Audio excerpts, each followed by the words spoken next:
Hello दोस्तों, आप सभी का स्वागत है इस यूट्यूब चैनल पे। आज इस वीडियो में अपन एक पेपर सोल्व कर रहे हैं, प्रैक्टिस है। ठीक है, मैथ्स के क्वेश्चन देख रहे हैं। यहाँ पे 25 क्वेश्चन है।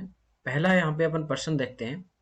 इसमें कह रहा है कि रवि ने अमित को साधारण ब्याज पे 3600 रुपये 5 वर्ष के लिए उधार दिए हैं। जो प्रिंसिपल है वो दिया गया है 3600 रुपये और टाइम आपको दिया गया है 5 ईयर।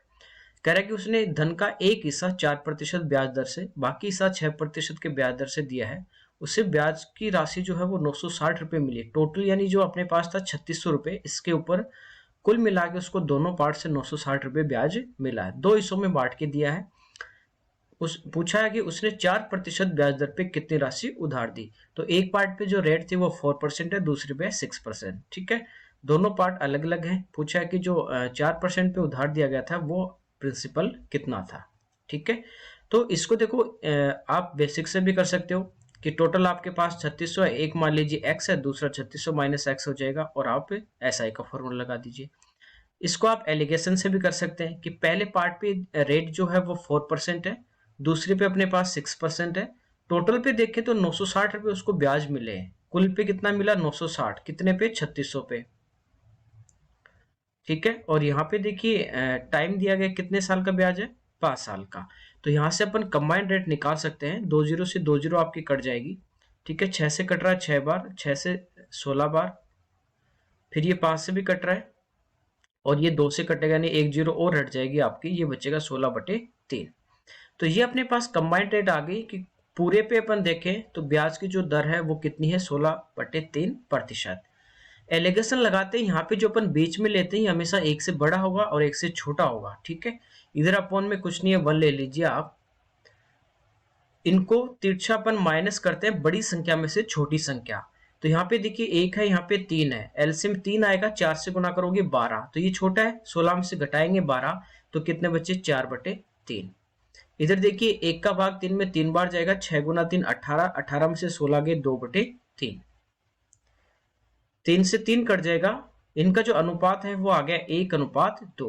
1:2 का मतलब कि 4% पे 1 रुपया लगाएगा तो 6% पे 2 लगाएगा।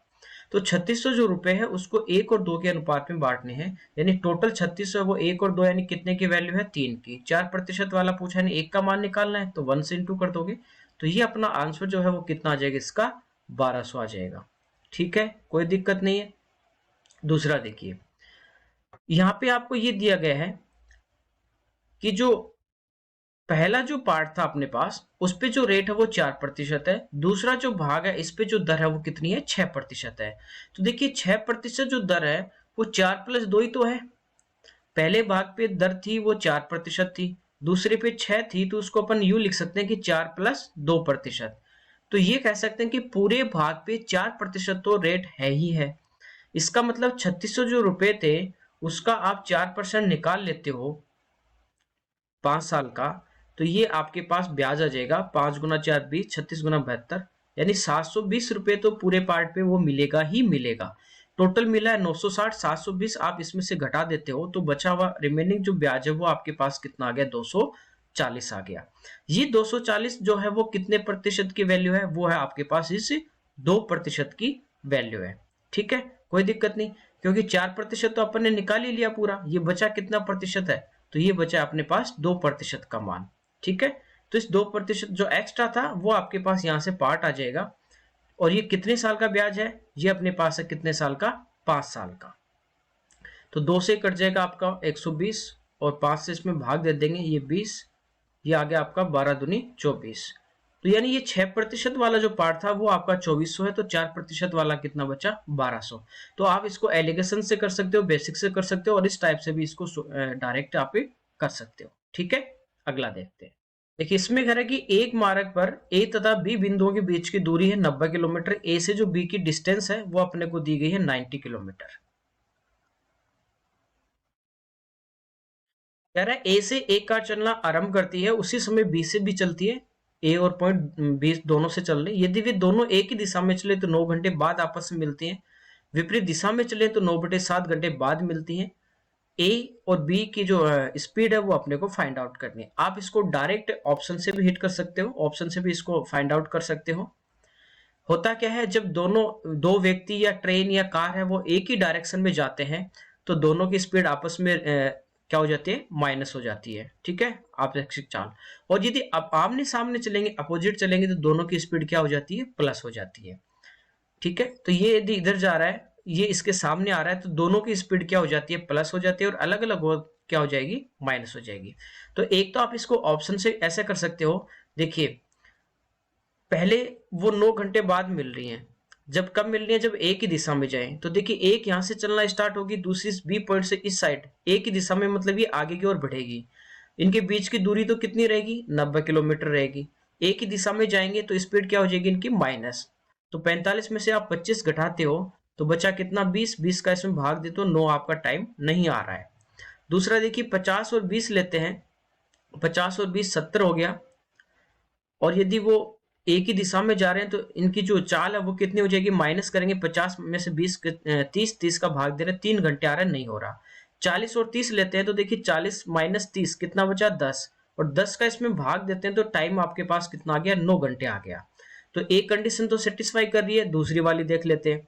दूरी आपके पास कितनी है, 90 किलोमीटर है। ठीक है, अब यदि आमने सामने चलेंगी, ये ऑप्शन अपन लेते हैं, 30 और 40 स्पीड जुड़ जाएगी तो 30 40 70 हो जाएगा। तो कितना आ रहा है, 9/7 आ रहा है। दोनों सेटिस्फाई कर रहा है, इसका मतलब जो आपका आंसर है वो कौन सा हो जाएगा, सी। तो डायरेक्ट आप इसको ऑप्शन से कर सकते हो। अदरवाइज आप ऑप्शन से नहीं करते हो तो मान लीजिए एक की स्पीड आपके पास x होगी, दूसरे की y होगी, 90 किलोमीटर इनके बीच की डिस्टेंस है, टाइम आपको दिया गया है। यदि ये एक ही दिशा में चले तो स्पीड क्या हो जाती है, माइनस, यानी x माइनस वाई, और चाल होती है दूरी बटा समय। तो दूरी अपने पास 90 है और समय यहाँ पे 9 घंटे है, तो इनकी जो चाल आ जाएगी दोनों की रिलेटिव, वो आ जाएगी अपने पास 10 किलोमीटर पर आवर। तो एक इक्वेशन ये आ गई। अब ये आमने सामने चलेंगी तो x प्लस वाई, तो ये 90, ठीक है, और कितने घंटे बाद मिल रही है, 9/7, तो 7 ऊपर चला जाएगा, 9 से ये कट जाएगा, तो ये आ जाएगा 70 किलोमीटर पर आवर। तो ये आपके पास x और y में दो इक्वेशन आ गई, यहां से आप x और y का मान निकाल सकते हैं। x का निकालना है, दोनों को ऐड करेंगे, y से y कैंसिल हो जाएगा। ठीक है, तो 2x और 70 10 40, 2 का भाग देंगे 40, कोई दिक्कत नहीं है। तो आप इसको एग्जाम में बैठे हो तो ध्यान दीजिए कि जल्दी से जल्दी कैसे करना है, तो डायरेक्ट आप ऑप्शन से इसको कर सकते हैं। अगला देखिए, देखिए इसमें कह रहा है कि एक टंकी रिफाइंड तेल से भरी हुई है, उसमें से 1/4 रिफाइंड तेल निकाल लिया जाता है और उतनी ही मात्रा में सरसों की तेल की डाल दी जाती है। इस प्रक्रिया को 4 बार ये रिपीट कर रहा है। लास्ट में टंकी में 10 लीटर रिफाइंड तेल बचता है, तो टंकी की कैपेसिटी अपने को पूछिए। देखिए कभी भी इस टाइप का क्वेश्चन आ जाए, आप फॉर्मूले से भी कर सकते हैं, बिना फॉर्मूले के आप कर सकते हैं। देखिए 1/4 की बात कर रहा है, ये आपको जिससे भी कंपेयर करता है, कहाँ से लगाता है, वो आपका हमेशा नीचे वाला होता है। ठीक है, तो ये इस इनिशियल अपने पास कितना था, 4 था, ये है प्रारंभिक, इनिशियल 4 था। तो 4 का 1/4 यदि निकालते हो तो कितना, 1, तो 1 इसमें से निकाल लेगा तो बचेगा कितना, 3, ये शेष बचा अपने पास। ठीक है, इसकी जगह वो सरसों का तेल डाल रहा है। अब जितनी भी बार वो प्रोसेस कर रहा है उतनी आप इनकी पावर कर दीजिए। तो ये कह रहा है कि 4 बार इसको दोहराया जाता है, तो यहाँ पे कर देंगे 4 की पावर 4 और यहाँ पे 3 की पावर 4। क्वेश्चन में ये ध्यान देना आप, एक तो ये कहता है कि 4 बार दोहराया गया, और एक ये बोल देता है कि 4 बार और दोहराया गया। इसका मतलब एक बार तो आपको ऑलरेडी वो कह रहा है कि उतनी मात्रा डाल दी, फिर कह रहा है 4 बार और, इसका मतलब होता है 5। ठीक है, तो देखिए 4 की पावर आपका होता है 256 और 3 की पावर 4 आपका होता है 81। यानी प्रारंभ में अपने पास 256 था, और ये प्रक्रिया जब अपन करते गए तो लास्ट में अपने पास कितना बचा, चौथी प्रक्रिया के बाद 81। यहाँ पे कह रहा है कि लास्ट में बचा हुआ है 10 लीटर। तो ये जो 10 लीटर एक्चुअल में बचा है वो अपने पास किसकी वैल्यू आ गई, वो आ गई 81 की। इनिशियल पूछा है तो 256 से अपन क्या कर देंगे, गुणा। तो इसका आंसर आ जाएगा 2560/81 लीटर, यानी सी इसका आंसर होगा। ओके, अगला देखिए इसमें कह रहा है कि किसी वस्तु के उत्पादन का खर्च 4 भागों ए बी सी और डी पे निर्धारित होता है। ए बी सी और डी का अनुपात क्रमशः 3 4 5 6 है। यदि इसमें क्रमशः 10 प्लस 10% माइनस 20 यानी कमी, माइनस 30 कमी और 40% यानी वृद्धि का परिवर्तन हो जाए तो कुल उत्पादन खर्च में कितना प्रतिशत अंतर आएगा। ठीक है, देखिए आप इसको 3 4 5 6 भी मान सकते हो, वो पॉइंट में आएगा। यहाँ पे देखिए जो परसेंटेज दिया है 10 20 30 40 है, एक जीरो ऑलरेडी दिया है, परसेंटेज निकालते नीचे 100 आता है, तो यहाँ पे एक एक जीरो और अपन लगा दें, एक जीरो चिपका दें, तो वो क्या होगा, 100 आपका कैंसिल हो जाएगा। तो पहले इनको प्लस करें, 30, 40, 70, 50, 120, 60, यानी टोटल जो खर्चा उसका उत्पादन पे आ रहा था चारों भाग पे, वो आ रहा था 180 रुपए। अब अपन देख लेते हैं कितना वो बढ़ रहा है या घट रहा है। तो पहले पे देखिए 10% प्लस है, परसेंटेज निकालेंगे 10, नीचे 100 आएगा तो एक जीरो ये कटेगी, एक ये कटेगी, यानी कितना बढ़ेगा, +3। ठीक है। दूसरे पे देखिए माइनस में है तो जीरो, 2 जीरो कट जाएंगे, 4 दूनी 8, तो -8 होगा। तीसरे पे देखिए जीरो कट जाएगी, 5 गुना 3 -15 होगा। और चौथे भाग पे जीरो जीरो, यानी 6 गुना 4 +24 होगा। ये जीरो कट रही, समझ में आ रहा है। देखिए 30, पहले 30 खर्चा कर रहा था, 10% बढ़ गया, तो 30 का अपन 10% निकाल ले तो नीचे 100 आएगा, इसलिए 2 जीरो क्या हो जाएंगे, कट जाएंगे। ठीक है। तो देखिए प्लस तो कितना आ रहा है, 24 और 3 27, तो बढ़ रहा है। और माइनस में कितना हो रहा है, 15 और 8 23, यानी कुल मिला के देखें तो 4% की क्या हो रही है, वृद्धि हो रही है। ठीक है। तो 180 से वो 4% क्या हो रहा है, यानी 4 जो रुपए है, सॉरी, वो क्या हो रहा है, बढ़ रहा है। तो 4 बढ़ रहा है, किससे बढ़ रहा है, 180 से। और परसेंटेज में निकालना है तो गुणा किससे कर देंगे, 100 से। ये 20 से 5 बार कटेगा, 20 से 9 बार कटेगा, ये अपना आ गया 20/9। तो 9 का भाग देंगे, 2 बार जाएगा, 9 दूनी 18, फिर 2 बचेंगे, फिर 2 बार जाएगा, फिर 2 बार, ये ऐसे चलता रहेगा। तो इसका जो अप्रोक्स आंसर आएगा वो आएगा 2.22। ओके। अगला देखिए, यहाँ पे दिया गया है, दो लाइन दी गई है, कह रहा है रेखा 3x + y - 1 = 0 और x + 3y + 7 = 0 के प्रतिच्छेद बिंदु, इंटरसेक्ट पॉइंट और मूल बिंदु ओरिजिन पॉइंट जो होगा उनके बीच की डिस्टेंस आपने को पूछी है। तो पहले इन दोनों लाइन का आपने को क्या निकालना है, प्रतिच्छेद बिंदु निकालना है। देखिए कैसे निकालते हैं, दो आपके पास इक्वेशन है x और y में, एक का जो कोफिशिएंट है वो बराबर करके प्लस या माइनस कर देंगे। ठीक है। यहाँ पे देखिए 3x है, यहाँ पे x है, मैं इसको 3 से गुणा कर दूंगा तो ये क्या, और इसमें से माइनस करूंगा तो यहाँ से अपने पास वेरिएबल आ जाएंगे, x और y का मान आ जाएगा। ठीक है। या कभी भी आपको इस टाइप से इक्वेशन सोल्व करनी है, आपको क्या करना है, पहले इनकी जो वेरिएबल है वो लिख लीजिए। x का जब भी आप मान निकालोगे तो x वाला नहीं लेना, y वाला लेना है। तो y का यहाँ पे कोफिशिएंट कितना है, 1 है, यहाँ पे आपका कितना है, 3 है। इसके बाद देखिए आगे चलते जाना, आपको इस साइड से चलना है, तो y वाले ले लिया अपन ने। इसके बाद देखिए अचर लेने -1 और यहाँ पे कितना है, 7। ठीक है। फिर अपना इसके बाद कौन सा आ जाएगा, वापस x आ जाएगा। तो x का कितना है, 3 है, और यहाँ पे x का कितना गुणांक, 1 है। जो अपन स्टार्टिंग में ले रहे हैं, एक बार y वाला वापस आपको रिपीट करना है, 1 और 3। अब देखिए डायरेक्ट आप यहाँ से निकाल सकते हो, आपको कोई मल्टीप्लाई वगैरह कुछ नहीं करना। ये जो दोनों होंगे ये आपके पास आएगा x का मान, ये दोनों आपके पास आएंगे y का मान, और ये दोनों आपके पास होंगे कांस्टेंट। ठीक है। तो यहाँ पे देखिए इनको इंटू करूँ मैं 7 और इनको इंटू करूंगा तिरछा -3। ये हमेशा आपको माइनस करना है, पहला जो गुणा करके दूसरा माइनस करना है। तो 7 और -3 है ऑलरेडी, तो प्लस हो जाएगा, 7 और 3 10। तो ये आ गया x/10 आपका, यानी x का मान 10 होगा। कब, जब कांस्टेंट आपका 1 आ जाएगा। तो इधर देखिए y की बात करें तो -1 और ये 7 गुणा 3 21, लेकिन ये -1 और -21 करेंगे तो ये आएगा y का मान कितना आएगा, -22। ये देखिए 3 गुणा 3 9 और ये 1 गुणा 1 1, तो 9 - 1 करेंगे कितना आएगा, 8। यदि ये कांस्टेंट आपका 1 आ जाता तब तो डायरेक्ट आपका x का मान 10 होता है, y का मान -y। लेकिन यहाँ पे कांस्टेंट आपका कितना आ रहा है, 8 आ रहा है, तो 8 से अपन इसको डिवाइड करेंगे। ठीक है। तो x का जो मान होगा वो आपका होगा 10/8, 2 से कट रहा है, यानी 5/4 लिख सकते हैं।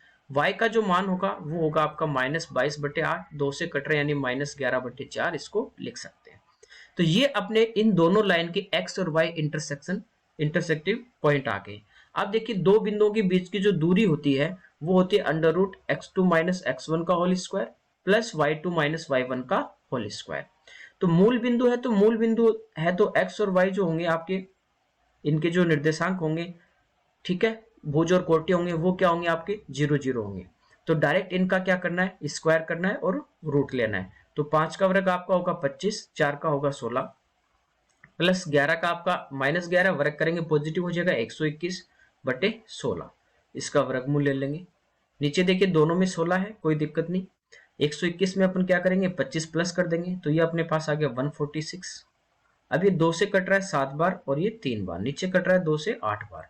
तो इसका जो आंसर आएगा वो आ जाएगा √73/8। तो इसमें क्या करना था, पहले आपको प्रतिच्छेद बिंदु निकालने थे इन दोनों लाइन के, उसके बाद मूल बिंदु से उसकी दूरी निकालनी थी। ठीक है, तो दो आपके पास लाइन है, एक्स वाई में दो इक्वेशन है, आप इनको हल कर सकते हैं किसी भी एक वेरिएबल का गुणा को आप बराबर करके। दूसरा, इस टाइप से कभी भी इक्वेशन आ जाए आप इस टाइप से इसको सोल्व कर सकते हैं। कैसे, देखिए पहले आप x का मान आता है तो पहले y के जो कोफिशिएंट है गुणा का वो अपने को लेने, तो यहाँ पे y का गुणा कुछ नहीं मतलब 1 है, तो 1 लिखा मैंने ये। इसके बाद y का 3 था, ये लिखा। तो y के बाद अपन चलेंगे कांस्टेंट पे, ये -1 है, ये 7 है, तो -1 7 यहाँ तक आगे। फिर कौन बचा, वापस पीछे जाएंगे, x का इधर 3 है, इधर 1 है, तो 3 और 1, और जो स्टार्ट कर रहे हो y वाला वो वापस आपका रिपीट आएगा। इन दोनों को अपन तिरछा गुणा करते हैं, इन सभी को यूं, पहले दो वाले से x का मान आएगा, इन दो से y का आएगा, इन दो से कांस्टेंट आता आपका। ये 1 होगा तो डायरेक्ट आपके पास इनको तिरछा गुणा करके माइनस करते हैं तो एक्स वाई का मान आ जाएंगे। अदरवाइज यहाँ पे कुछ बच रहा है तो उससे डिवाइड कर देते हैं। ठीक है, तो ये कितना हो गया, 1 गुणा 7 7 माइनस 1 गुणा 3, तो ये माइनस माइनस प्लस होके जुड़ जाएगा, इसलिए 7 और 3 10। इस पे यदि प्रैक्टिस करोगे तो आप इससे फास्ट कर सकते हो। अगला देखिए, यहाँ पे कह रहा है कि √3 plus x plus √3 minus x अपन √3 plus x minus √3 minus x बराबर 2 है। तो x किसके बराबर होगा, ये आप रेशियो एंड प्रोपोर्शन में पढ़ते हो, कंपोनेंडो एंड डिवाइडेंडो, युगांतर अनुपात। युगांतर अनुपात क्या होता है, एक बार अपन जो अंश होता है उसमें हर जोड़ देते हैं और नीचे अंश में से हर घटा देते हैं। ठीक है, न्यूमरेटर और डिनोमिनेटर होते हैं अपने पास। युगांतर अनुपात होता है एक बार इन दोनों को जोड़ देते हैं और नीचे इनको क्या कर देते हैं, माइनस। तो ये अपने पास पूरा अंश है और नीचे वाला अपने पास पूरा हर है। एक बार इन दोनों को अपन जोड़ेंगे, देखिए तो ये -√3 माइनस एक्स वाला टर्म कट जाएगा, ये दोनों प्लस हो जाएंगे, तो ये आएगा 2 √3 प्लस एक्स। ऊपर दोनों को जोड़ दिया, नीचे जब दोनों को अपन घटाएंगे, देखिए अंश आपके पास है √3 plus x plus √3 minus x. इसमें से यदि घटाएंगे हर को तो √3 plus x minus √3 minus x, ये माइनस का होगा तो ये कैंसिल होगा और ये माइनस माइनस प्लस हो जाएगा, तो इस बार ये नीचे वाला 2 बार आएगा, तो ये होगा 2 √3 माइनस एक्स। युगांतर अनुपात लगा रहे हैं तो दोनों साइड में आपको लगाना है। इधर देखिए 2/1 है तो ऊपर इन दोनों को ऐड कर देंगे, 2 और 1 3, नीचे 2 में से घटा देंगे, कितना बचेगा 1। ओके, 2 से 2 कट जाएगा। ये वर्गमूल हटाना है तो क्या करेंगे, वर्ग कर देंगे, तो इधर अपने पास आएगा 3 प्लस एक्स और इधर आ जाएगा 3 माइनस एक्स, बराबर वर्ग करने पे आएगा 9/1। इनको वज्र गुणा कर दीजिए यहां से, तो ये आ गया अपने पास 3 प्लस एक्स और इसको गुणा करेंगे तो 9 गुणा 3 27 माइनस 9x, 9x इधर आ जाएगा और ये x है, कितना हो गया 10x, बराबर 27 में से 3 घटाओगे कितने बचेंगे 24। तो x का जो मान है वो आपका आ गया 24/10। अब देखिए 2 से कट जाएगा 12, 2 से कट जाएगा 5 बार, तो इसका जो आंसर आएगा वो आ जाएगा आपका 12/5। ओके, अगला देखिए, बहुत ही अच्छा क्वेश्चन दिया है, मेंस के लेवल का क्वेश्चन है। कभी भी आपके पास इस टाइप से आपको दे रखा हो कि एक तरफ तो आपको ABCD दे रखी है एक बार और एक साइड में आपको न्यूमेरिक वैल्यू दे रखी है, एक ही वेरिएबल आपको इक्वेशन दे रखी है तो और 3 यहाँ पे वेरिएबल है, तो सोल्व करना मुश्किल है। तो ऐसा कभी भी आ जाए तो ध्यान रखना, हमेशा कंपेयर करते हैं, तुलना करते हैं। जो आपको अंगणितीय मान दिए हैं उनको पहले सोल्व करते हैं, इस फॉर्म में लेके आते हैं ABCD वाले में, और फिर उनको क्या करते हैं अपन कंपेयर करते हैं। ठीक है, थोड़ा सा आप ध्यान दोगे तो यहाँ पे देखिए ये 16 दिया है, 4 का वर्ग है, यहाँ पे देखिए 12 दिया है और यहाँ पे 9 दिया है। 9 आपको पता है कि 3 का वर्ग होता है और 16 4 का वर्ग होता है और 12 होता है आपका 4 गुणा 3। इसका मतलब देखिए 16 यानी a स्क्वायर है, ये b स्क्वायर है और ये आपके पास है ab। ठीक है, कोई दिक्कत नहीं। तो यहाँ पे अपने को क्या दे रखा है, a की जगह यदि अपन लेते हैं 4 की पावर 1/3, तो देखिए इसका वर्ग ही दिया है क्या, b की जगह आपको दिया है 3 की पावर 1/3 और इसका वर्ग। एक को मैं आपको सोल्व करके बताता हूं। देखिए 16 यहाँ पे आपको दिया है क्यूब रूट, 16 को अपन लिख सकते हैं 4 का वर्ग। ये घातांक एंड करने में आप पढ़ते हो, इसको यूं लिख सकते हैं 1/3। पावर यदि ब्रैकेट के बाहर है तो वो डायरेक्ट मल्टीप्लाई में होती है, तो 1/3 को मैं यूं भी तो लिख सकता हूँ 4 की घात 1/3 और बाहर में लिख दूं तो एक ही बात है। तो ये अपने को दिया है a। b इस फॉर्म में आपको दिया है और ये जो बीच में दिया ये है a इंटू बी। जब दोनों को गुणा करते हैं, जब आपको पता है कि a की पावर m हो इंटू बी की पावर m हो, तो इसको लिख सकते हैं अपन ए बी की पावर m। पावर सेम है तो एक साथ लिख सकते हैं। तो यहाँ पे देखिए a की जो अपने पास a है वो है 4 की पावर 1/3, b है वो है 3 की पावर 1/3। ठीक है, ये स्क्वायर नहीं, स्क्वायर तो आएगा। तो ये दोनों की पावर सेम है तो ए बी क्या होगा 4 गुणा 3 यानी ए बी, तो 4 गुणा 3 12, 12 की घात 1/3 ये दिया है। तो ए का मान है 4 की घात 1/3, बी का मान है 3 की घात 1/3। ठीक है, तो ये अपने पास क्या बन गया, ये बन गया देखिए ये ए का मान है और बाहर इसका स्क्वायर है तो ये बन गया ए स्क्वायर। तो इसको अपन यूं लिख सकते हैं 1 नीचे अपने पास है a square plus a b plus b square. ये आपको पता है कि किसके फॉर्मूले में आता है, ये आता है ए क्यूब माइनस बी क्यूब में। तो वो बनाने के लिए क्या करेंगे, इधर a माइनस बी से ऊपर और नीचे में मल्टीप्लाई कर दूंगा।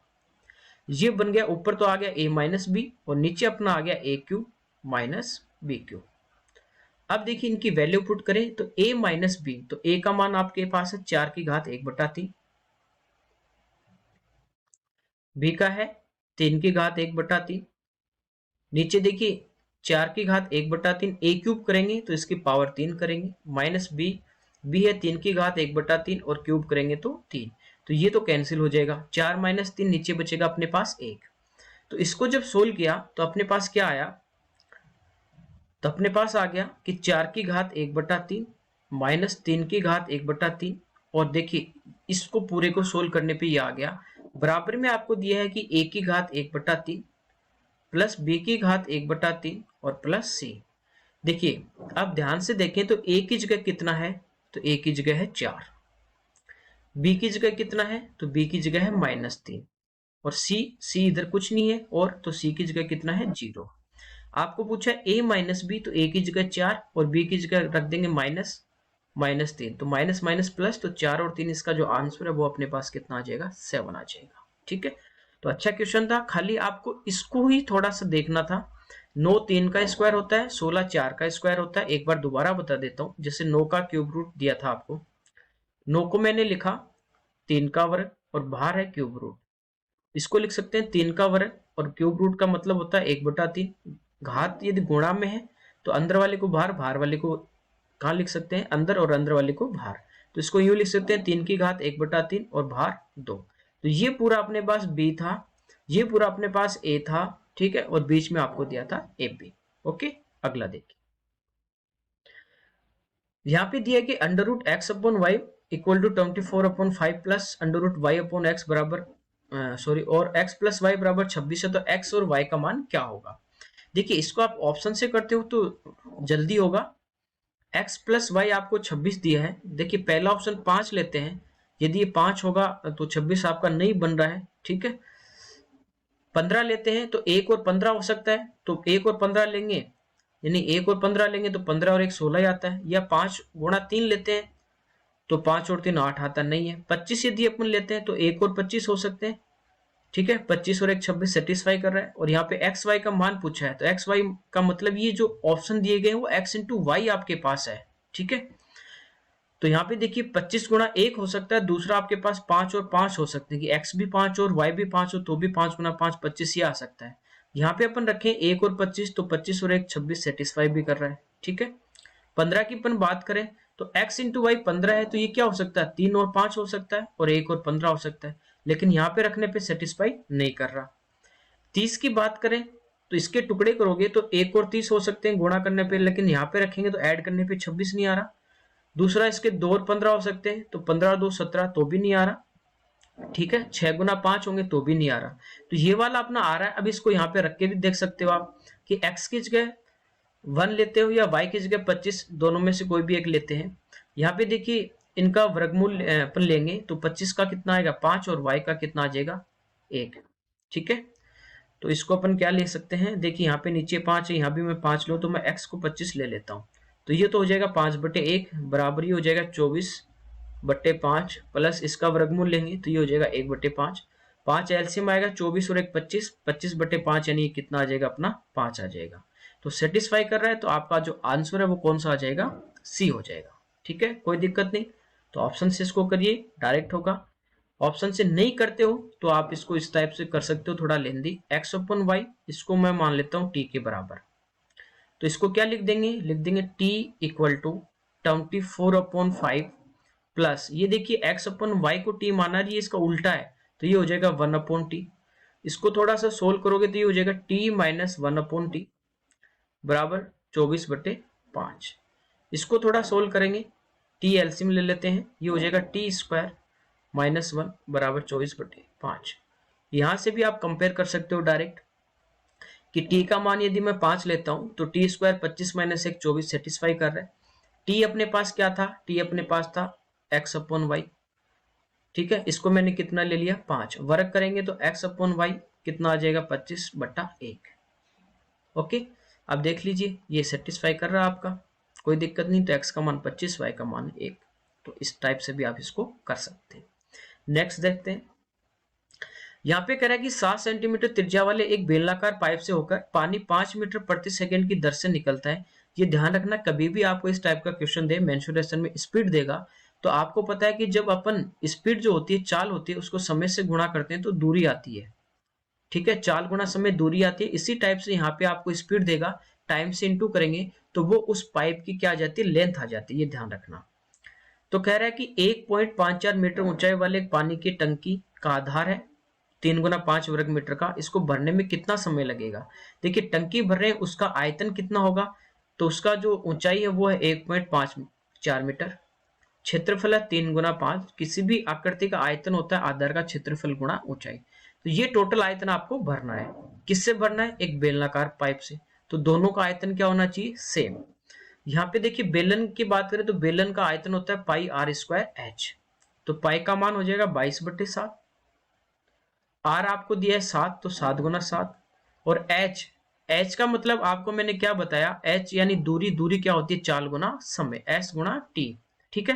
तो चाल आपकी है 5 मीटर प्रति सेकंड, समय अपन टी सेकंड मान लेते हैं तो सेकंड से सेकंड कट लेगा, अब टाइम जो आएगा वो किस में आएगा, सेकंड में। ओके, देखिए ये मीटर में, ये तीनों यूनिट मीटर में थी, ये जो है वो 7 किस में, सेंटीमीटर में, तो इसको भी चेंज करेंगे तो ये किस में आ जाएगा, मीटर में आ जाएगा, ठीक है। यूनिट आपकी हमेशा क्या होनी चाहिए, सेम होनी चाहिए। अब इसको अपन क्या कर लेंगे, सिंप्लीफाई कर लेते हैं। तो देखिए 22 से ये पॉइंट हटा दीजिए, नीचे 2 जीरो आ जाएंगी, 2 जीरो से 2 जीरो कटेगी, 22 से कट रहा है कितनी बार, 7 बार, 7 से 7 कट रहा है, ये 7 से ये 7 कट रहा है, और ये 5 से ये 5 कट रहा है, ये 100 बचा, ये इधर आ जाएगा। तो टी का जो मान अपने पास आया वो आया 100 गुणा 3 कितना आ गया, 300, और ये सब किस में आया, समय सेकेंड में, क्योंकि टी सेकेंड में लिया। ऑप्शन आपको मिनट में दिए तो 60 का आप भाग दे दोगे तो अपने पास इसका आंसर आ जाएगा कितना, 5 मिनट। ओके, अगला देखिए, यहाँ पे कह रहा है कि 28 सेंटीमीटर भुजा वाले वर्ग से अधिकतम कितने क्षेत्रफल का वर्त निकाला जा सकता है। तो ये अपने पास एक वर्ग है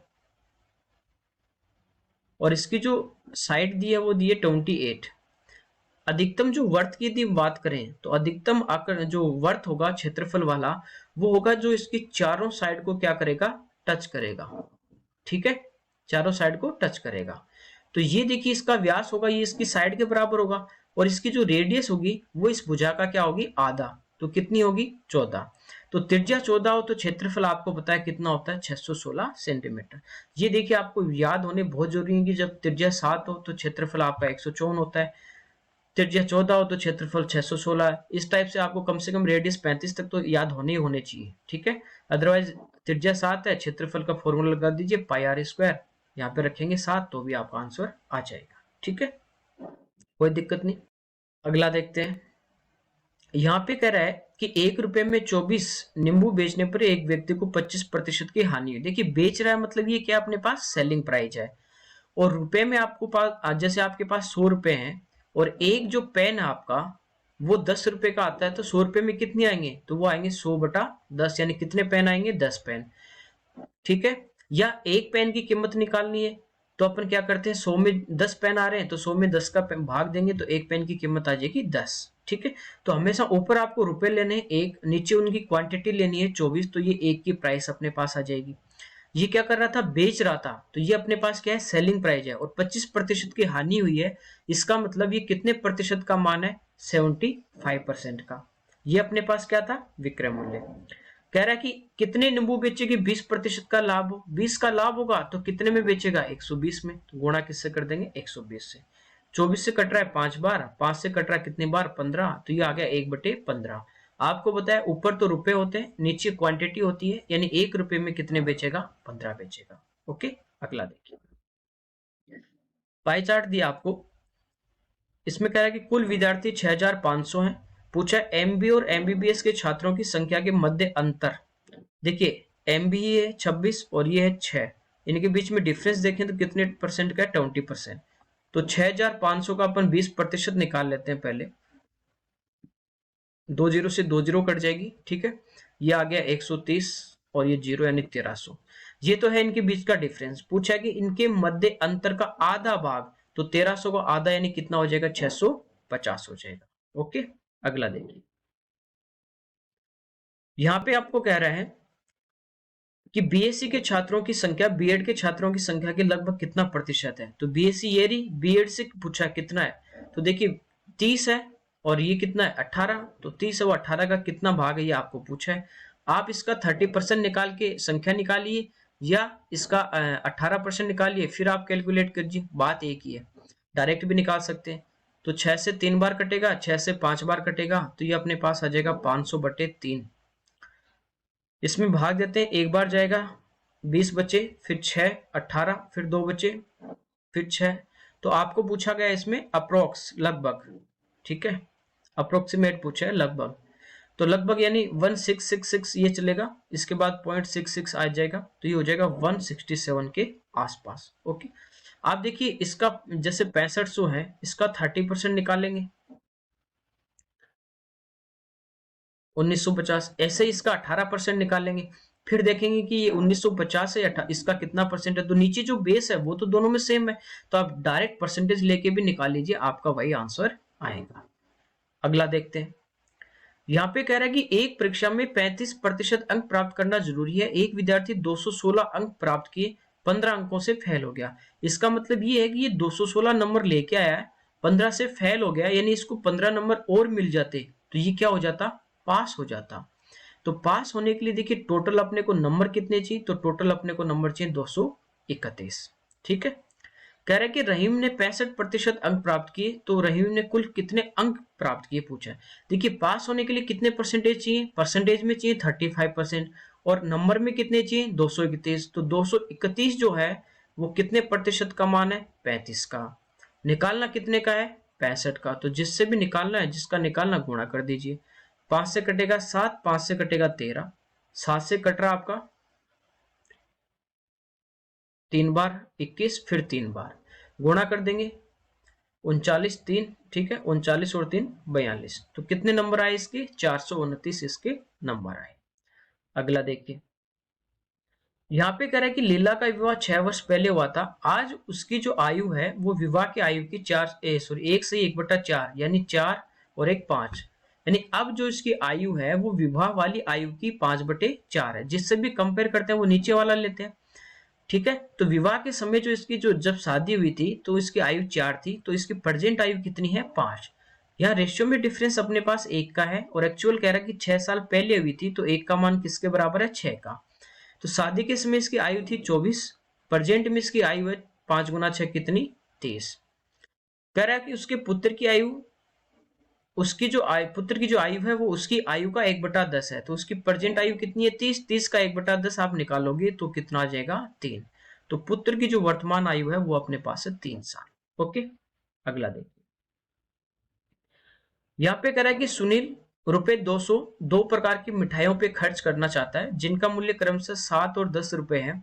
मिठाइयों की अधिकतम संख्या है जिसे लेने पर कोई रुपया शेष ना बचे। देखिए कभी भी अधिकतम संख्या कब आएगी, जब आप कम रुपए की चीज ज्यादा खरीदोगे।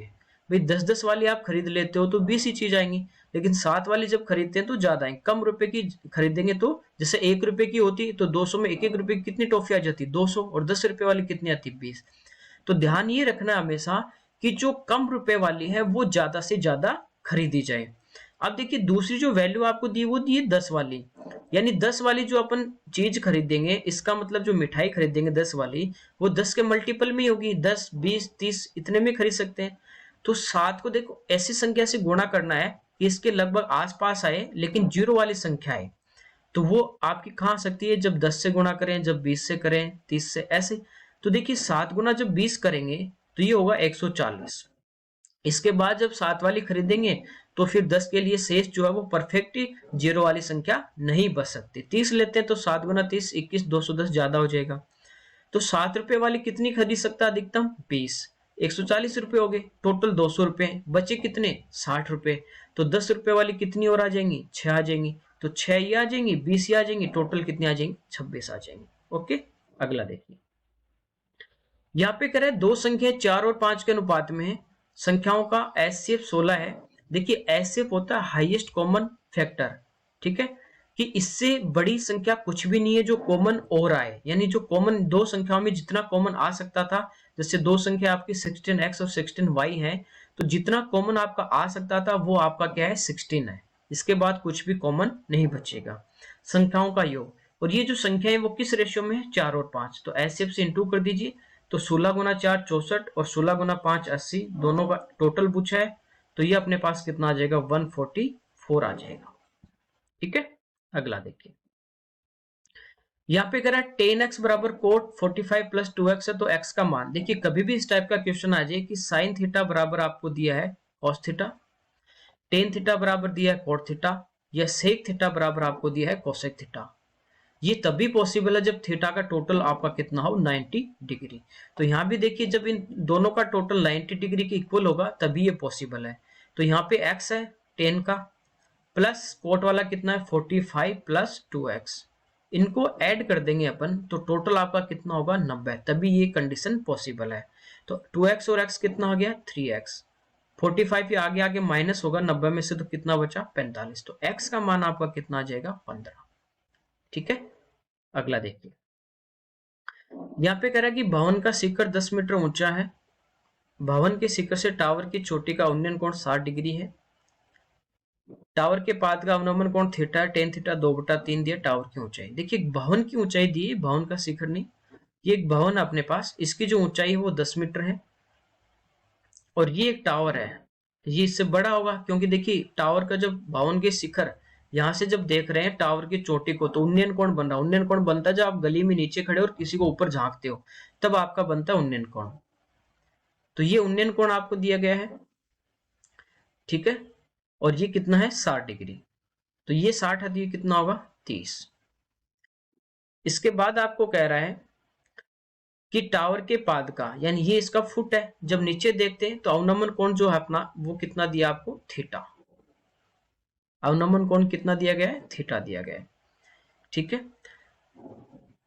और टेन थीटा दिया गया है 2/3। देखिए टेन क्या होता है अपने पास, लंब बटे आधार, परपेंडिकुलर अपॉन बेस। थीटा के सामने ये लंब है, तो ये कह रहा है कि ये 2 है और इसका आधार कितना है 3, जबकि इस 2 की एक्चुअल में वैल्यू लंबाई कितनी दी गई 10, तो ये 2 गुना 5 10 है, तो इधर 3 गुना 5 ये कितना हो जाएगा 15, तो ये भी कितना होगा, ये भी 15 होगा। ये 10 है तो यहां तक ये भी कितनी है 10 है। तो देखिए 30 के पास वाली भुजा बड़ी बड़ी करने के लिए √3 से गुणा करते हैं, तो ये जो लंबाई होगी ये हो जाएगी 15√3। टोटल टावर की बात करें तो ये होगी 15√3 प्लस 10। ओके, √3 का मान आपका होता है 1.732 अप्रोक्स लेते हैं, इसको गुणा कर दीजिए, 15 को 2 से 30, 45 3 48, और 105 और 4 109, बचे 10, 15 10 25, 3 पे पॉइंट आ जाएगा प्लस 10। देखिए 25 10 35, 35.98 आ रहा है लगभग, आपको ये पूछा नियरेस्ट पूछा है आप आसपास, तो 35.98, यानी इसका जो आंसर है वो आपका कितना आ जाएगा 36 आ जाएगा। ओके, अगला देखिए। इसमें कह रहा है कि उस न्यूनतम संख्या के अंकों का योग क्या होगा जिसमें 15 18 24 का भाग देने पे 8 शेष बचे तथा 13 से वो क्या हो विभाजित हो। एक बार इस कंडीशन को आप छोड़ दीजिए। देखिए आपको कहे कि वो छोटी से छोटी संख्या क्या होगी जिसमें 3 4 5 का पूरा पूरा भाग जाए, तो वो होती है एलसीएम। वो क्या होती है एलसीएम, यानी 3 गुणा 4 15, और इनका जो एलसीएम अपन लेंगे कितना आ गया 60। ठीक है, 4 गुना 3 12, 12 गुना 5 60। तो छोटी से छोटी संख्या वो होगी जिसमें 3 4 5 का भाग जाए, वो क्या होगी 60 होगी। अब कहे कि आपको कुछ शेष बचना चाहिए, जैसे इनका भाग दे तो 2 शेष बचे तो 2 जोड़ देंगे, इनका भाग दे तो 8 शेष बचे तो इसमें क्या करेंगे 8 जोड़ देंगे, क्योंकि इस संख्या में तो पूरा पूरा भाग जा रहा है, बाकी जो बचेगी वो आपको पूछे इस टाइप से। 8 तो नहीं बचेगा क्योंकि छोटी संख्या है, एग्जाम्पल के लिए लिया है। तो सबसे पहले क्या करेंगे 15, 18 और 24 का अपन क्या करेंगे एलसीएम लेंगे। ठीक है, देखिए 15 आपका होता है 3 गुना 5, 18 आपका होता है 3 गुना 6 और 24 आपका होता है 3 गुना 8। लिख सकते हैं। एलसीएम जब भी लेते हैं देखिए सबसे बड़ी जो पावर है वो ले लीजिए, तो 3 सभी में, यहाँ पे देखिए 3 अपन लेते हैं तो ये 3 आ गया आपका। इसके बाद देखिए 5, ये 5 आ जाएगा, 5 और किसी में नहीं है। फिर ये बचा 6, 6 आपका है 2 गुणा 3, तो यहाँ पे मैं 6 लेता हूं तो ये जो 2 था वो 6 में आ चुका। ठीक है, तो ये 2 भी आ गया। अब क्या बचा 4, अब इनको गुणा कर देंगे तो ये अपना क्या आ जाएगा एलसीएम। तो 5 गुना 3 15, 15 गुना 6 90, 90 गुना 4 360। तो इनका जो एलसीएम है वो है 360, यानी 15, 18, 24 का अपन भाग दें 360 में तो इनका पूरा पूरा भाग जाएगा, यानी कुछ भी शेष नहीं बचेगा। कह रहा है कि 8 शेष बचे तो 8 अपन इसमें क्या कर देंगे प्लस कर देंगे, तो 368 जो अपना संख्या है कि वो अपना यहां तक इसका आंसर हो जाता। लेकिन कह रहा है 13 से वो संख्या भाग जाना चाहिए, तो ये जो 368 आया है इसमें देखिए भाग दीजिए, 13 का भाग जा रहा है क्या पूरा पूरा, 2 बार जाएगा 26, 10 बचेंगे। ठीक है, 2 बार गया, 13 दूनी 26, बचे कितने 10, फिर 8, तो 8 108 में नहीं जा रहा, 104 में जाता है, तो ये तो नहीं हो सकता। अब आपको क्या करना है, ये संख्या नहीं है तो ये जो एलसीएम आया ना इसका मल्टीपल आपको आगे लेना है, तो 360 का आप डबल लोगे मल्टीपल तो ये हो जाएगा 720, यानी 720 में तो इन तीनों संख्याओं का भाग जाएगा, लेकिन 8 शेष बचे तो 8 इसमें अपन जोड़ देंगे तो ये आ जाएगा 728। अब चेक करना कि 13 का भाग जा रहा है क्या, तो इसमें 13 का अपन भाग देंगे। पहले देखिए 5 बार जाएगा 65, कितने बचे 7, 78, तो 78 में भी जा रहा है 6 बार, तो ये अपना आंसर हो जाएगा, यानी 728 वो संख्या होगी जिसमें पूरा पूरा भाग जाएगा। अब पूछा कि उस संख्या के अंकों का योग, अंकों का योग प्लस करेंगे 8 2 10 और 7 15। ठीक है, यही आया क्या अपना 720 और 8 इसमें जोड़ दिया अपन ने 728। किसका पूछा है, संख्या के अंकों का योग क्या होगा जिसमें इसका भाग दें। ठीक है, तो इसका जो आंसर है वो अपना आना चाहिए, इसका 8 2 10 7 17, सॉरी 17 आएगा ना, जोड़ने में गलती कर रहे हैं, 5 ले रहे हैं इसको, 8 2 10 और 7 17 इसका क्या हो जाएगा आंसर हो जाएगा। अब देखिए जरूरी नहीं कि यही संख्या हो, इससे और आगे चलेंगे इसका और मल्टीपल लेंगे तो हो सकता है आगे भी इसका भाग चला जाए, लेकिन पूछा न्यूनतम, तो छोटे से छोटा अपने को लेके चलना है। ओके, अगला देखते हैं। यहाँ पे दिया sine square 52 degree plus 2 plus sine square 38। देखिए इन दोनों को ऐड करते हो 52 और 38 कितना होता है 90। यहाँ पे देखिए 43 47 कितना है 90। जब भी ऐसा आ जाए आपके पास प्लस में आ रहा है और 90 इनका डिग्री का हो रहा है, इसका मतलब दूसरा आपके पास इसका अपोजिट आएगा। यानी अपने पास क्या होता है, कोस की मैं बात करूं तो कोस 90 माइनस थीटा, ये क्या होता है अपने पास चेंज हो जाएगा किसमें साइन थीटा। तो यहाँ पे अपन ये लिख सकते हैं इसको अगले वाले को कि साइन स्क्वायर 38 जो है इसको लिख देंगे 90 माइनस 52, तो ये किस में हो जाएगा कोस में हो जाएगा, कोस स्क्वायर 52 डिग्री, और कोस होता तो साइन में, तो इसको जब चेंज करेंगे तो ये क्या हो जाएगा साइन स्क्वायर 52 डिग्री प्लस 2 और ये हो जाएगा कोस स्क्वायर 52 अपॉन 4 इंटू, देखिए इसमें भी 4 है इसमें भी 4 है, बाहर ले लेते हैं, ये हो जाएगा कोस स्क्वायर 43 प्लस ये क्या हो जाएगा 90 माइनस 43 है तो ये हो जाएगा साइन स्क्वायर 43 और माइनस 5, तो ये तो दोनों का योग 1 हो गया, 1 प्लस 2 और नीचे आपके पास देखिए ये 1 हो गया तो 4 से गुणा होगा 4 और माइनस 5, तो ये आ गया 3 बटे माइनस 1, यानी इसका जो आंसर होगा वो होगा माइनस का 3। ठीक है, सिंपल था। अगला देखते हैं। देखिए यहाँ पे कह रहा है कि त्रिभुज पीक्यूआर की भुजाएं पीक्यू और पीआर क्रमशः एस और टी तक बढ़ाया जाता है। ये अपने को एक ट्राइंगल दिया गया है पीक्यूआर। ठीक है, अब जो इसकी साइड है पी क्यू और पी आर, ये जो पी क्यू है इसको आगे बढ़ा रहा है और पी आर को भी आगे बढ़ा रहा है एस और टी तक। कह रहा है कि एंगल एस क्यू आर यानी ये जो एंगल होगा और टी आर क्यू यानी ये वाला एंगल होगा, इनके जो द्विभाजक है एंगल बाइसेक्टर है वो यूपी मिल रहे हैं, इसका एंगल बाइसेक्टर और इसका एंगल बाइसेक्टर कहाँ पे मिल रहे हैं, यूपी। तो कह रहा है कि क्यू यू आर ये जो एंगल है ये 59 डिग्री है। तो पी का माप देखिए, ये आप पढ़ते हो एंगल बाइसेक्टर में कि जब इनके बाह्य जो कोण द्विभाजक जहां पे मिलते हैं इन दोनों के, तो ये तीसरे का अपन क्या करते हैं, इसको जो एंगल बाइसेक्टर होगा ये जो होगा अपने पास क्यू यू आर, ये होता है 90 माइनस एंगल पी बाई 2। ठीक है, यानी इसका बाह्य लिया आपने क्यू का और इसका बाह्य लिया आर का, तो तीसरा जो बच गया उसका आधा 90 में से घटाते हैं। ऐसे आप ये भी पढ़ते हो कि इसका अंदर वाले का एंगल बाइसेक्टर करते हैं अपन, ये जहां पे मिलते हैं तो ये क्या होता है, ये होता है 90 प्लस इस एंगल का, जैसे ये ए बी सी है, ये बी आई सी निकालना है तो ये होता है 90 प्लस ए बाई 2, और बाह्य के लिए क्या हो जाता है 90 माइनस ए बाई 2। बाहर वाले में माइनस करना है, अंदर वाले में आपको एंगल बाइसेक्टर में ऐड करना है। तो यहाँ पे ये इसका मान दिया गया है 59 डिग्री, ये हो जाएगा 90 माइनस एंगल पी बाई 2। ठीक है, तो देखिए 90 में से 59 को क्या कर देंगे, माइनस कर देंगे, ये पी बाई 2 इधर आ जाएगा प्लस का, तो ये हो जाएगा 31 और 2 इधर आ जाएगा इनटू होगा, तो पी जो एंगल है वो अपने पास कितना आ जाएगा 62 डिग्री। ठीक है, तो ये तो एंगल बाइसेक्टर जब पढ़ते हैं अपन अंतर के अंदर, उसमें ये सारी चीजें हैं। अगला देखिए, यहाँ पे कह रहा है कि किसी वर्त का जीवा ए बी को एक बिंदु पी तक बढ़ाया जाता है। एक वर्त अपने पास है, ये इसकी जीवा है अपने पास ए बी। अब कह रहा है कि इसको आगे बढ़ा रहे हैं पी तक, और सी वर्त पर एक बिंदु इस प्रकार है कि पी सी बराबर 12, यहाँ पे ये इसके परिधि पे है सी। ठीक है, और इसको पी तक बढ़ाया गया और पी से सी की लंबाई दी है 12, बी से पी की लंबाई दी है अपने को 10, और ए से बी की लंबाई पूछी है अपने को, ये वाली लंबाई पूछी है। देखिए एक आपके पास कोड हो, ठीक है, इस ये छेदक रेखा हो, और एक आपके पास टेंजेंट हो, स्पर्श रेखा हो, तो ये क्या होता है, पी सी स्क्वायर बराबर P B into P A. दोनों स्पर्श रेखाएं हैं तो स्क्वायर होता है, और ये छेदक रेखा हो और दो छेदक रेखा हो, जैसे एक ए बी है दूसरा सी डी पे काटता, तो पी इंटू पी बी बराबर P C into P D. तो यहाँ इसकी वैल्यू रखेंगे, ये हो जाएगा 12 गुणा 12, 12 का वर्ग है। पी से बी ये अपने पास 10 है, और पी से ए ये अपने पास नहीं है, मान लीजिए पूरा, तो ये हो गया 144, और 10 का भाग देंगे तो ये अपने पास आ जाएगा 14.4। तो ये जो लेंथ आई है 14.4, ये आपके पास टोटल आई है पी से ए तक की। इसमें से पी से बी की 10 माइनस कर देंगे तो ये कितनी बचेगी, 4.4। तो 4.4 इसका आंसर होगा। अगला देखिए, यहाँ पे कह रहा है कि ए किसी कार्य को 35 दिन में कर सकता है, बी उसी कार्य को 15 दिन में करता है। ए है ये इसको कर रहा है 35 डेज में, बी इसको कर रहा है 15 दिन में।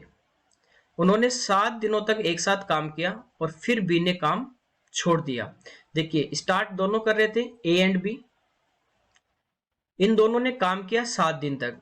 इसके बाद क्या हुआ, बी ने काम छोड़ दिया, तो शेष काम कौन कर रहा है, आपका ए कर रहा है। पूछा शेष कार्य का 60% जो भाग है वो ए कितने दिन में करेगा, कंप्लीट नहीं पूछा, शेष का भी 60%, कोई दिक्कत नहीं। तो यहां से देखिए पहले इनका अपन एलसीएम ले लेते हैं, टोटल वर्क अपने पास आ जाएगा। एलसीएम लेना है तो देखिए 35 आपके पास क्या है, 5 गुना 7 है, 15 आपके पास 5 गुना 3 है, 5 दोनों में है तो ये तो आ गया। फिर क्या बचा 7, फिर क्या बचा 3, तो 7 गुना 5 35, और 35 को यदि आप 3 से गुना करते हो तो 105। ये अपने पास आ गया कुल काम, टोटल वर्क। अब एक दिन का इनका काम निकालें तो ए एक दिन में करेगा 3 और बी एक दिन में करेगा कितना, 7। दोनों जब स्टार्ट कर रहे हैं तो दोनों एक दिन में 3 और 7 कितना काम कर देंगे, तो दोनों एक दिन में कर देंगे कितना, 10। और दोनों ने कितने दिन काम किया है, 7 दिन। एक दिन में 10 तो 7 दिन में कितना यूनिट हो गया, 70 यूनिट इन दोनों ने कंप्लीट कर दिया। अब देखिए बचा हुआ काम कितना है, 105 में से 70 हो गया, तो रिमेनिंग जो वर्क आपका शेष जो कार्य है 105 में से 70 आप घटा दोगे तो बचा हुआ आपका काम कितना है, 35। लेकिन ये 35 नहीं करना पूरा, इसको तो करना है शेष का 60%। तो शेष आपके पास 35 है और इसका 60% निकाल लेते हैं। 20 से 3 बार, 20 से 5 बार, 5 से 7, तो शेष जो काम है वो बचा हुआ यानी जो है उसका 60% निकाला तो वो कितना आ गया, 21। ये कौन करेगा, ए। एक दिन में कितना यूनिट कर रहा है, 3, तो 21 कितने दिन में कर देगा, 7 दिन में। तो इसका आंसर अपना क्या आ जाएगा, 7 आ जाएगा। ओके, अगला देखिए, ये सिंप्लीफिकेशन का दिया है, बोर्ड मास का रूल है। सबसे पहले क्या करते हैं, सबसे छोटा, फिर मंझला कोष्टक, फिर बड़ा कोष्टक। तो सबसे पहले ये सोल्व करेंगे। तो देखिए यहाँ पे 2 है, यहाँ पे 3 है, एलसीएम 6 ही आएगा, कॉमन कुछ नहीं है, तो इनको गुणा करते हैं। 5 गुना 3 ये 15, ये 2 गुना 1 2, और बीच में माइनस 15 में से 2 गए, कितने बचे 13, नीचे 2 गुना 3 6। तो इसको सोल्व करने पे आएगा आपका 13/6। 13 से 13 भी आपका कट जाएगा।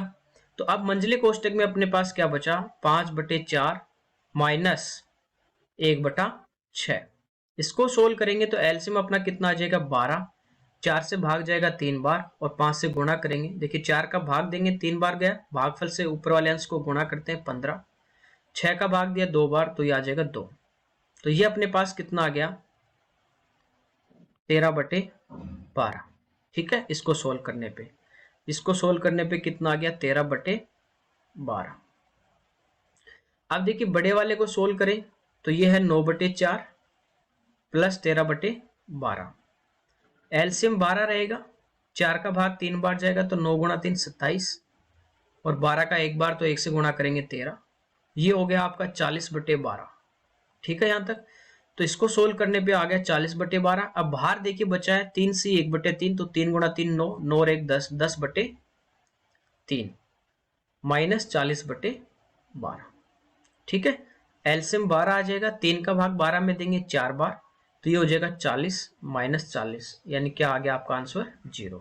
यानी ये 4 से काटोगे तो ये कितना है 10 और ये कितना है 3, तो 10/3 माइनस 10/3, इसका आंसर आपका कितना आ जाएगा 0। तो सोल्व जब करते हैं पहले छोटे कोष्टक को सोल्व करते हैं, फिर मंझले कोष्टक को, फिर बड़े कोष्टक को। ठीक है, तो वी वॉर्ड मास का जो रूल होता है उसके अकॉर्डिंग अपन सिंप्लीफाई करते हैं।